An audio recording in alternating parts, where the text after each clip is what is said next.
San Francisco, Indiegogo helped take crowdfunding mainstream. Now the company is hoping it can do the same for initial coin offerings, the popular but unregulated practice of selling custom virtual currencies to raise money for software projects. Indiegogo started a new service on Tuesday to vet coin offerings, also known as ICOs, and then help sell them to small and large investors. The first project to use the service, a startup known as the Fan-Controlled Football League, will begin raising $5 million on Indiegogo this week. The startup aims to use the money to create a league of football teams that will be guided by people who buy the league's coins, a crazy-sounding idea that has already been tested. We want to bring a brand of trust to the entire industry, which we think will bring ICOs to the mainstream, said Slava Rubin, one of the founders of Indiegogo.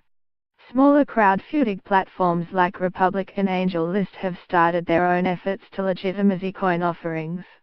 But until now, established companies essentially avoided coin offerings because of the numerous legal risks and uncertainties. It was, however, becoming increasingly hard for Indiegogo to ignore the market.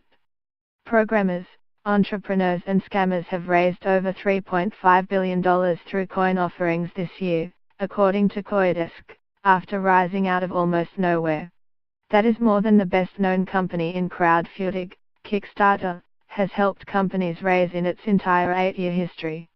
Initial coin offerings have been so hot, and some say so unhinged, that some companies have found success with them even after failed crowdfunding campaigns. An online art gallery known as Mycenas, which failed to raise £400,000, currently about $533,000, through crowdfunding this year, raised $15 million a few months later through an ICO, the Financial Times has reported. Established companies have been left out of the ICO craze, in large part because of the legal uncertainty. The head of the Securities and Exchange Commission, Jay Clayton, has said several times, most recently on Monday, that many coins should be categorized as securities and be registered with the authorities, which almost no projects have done.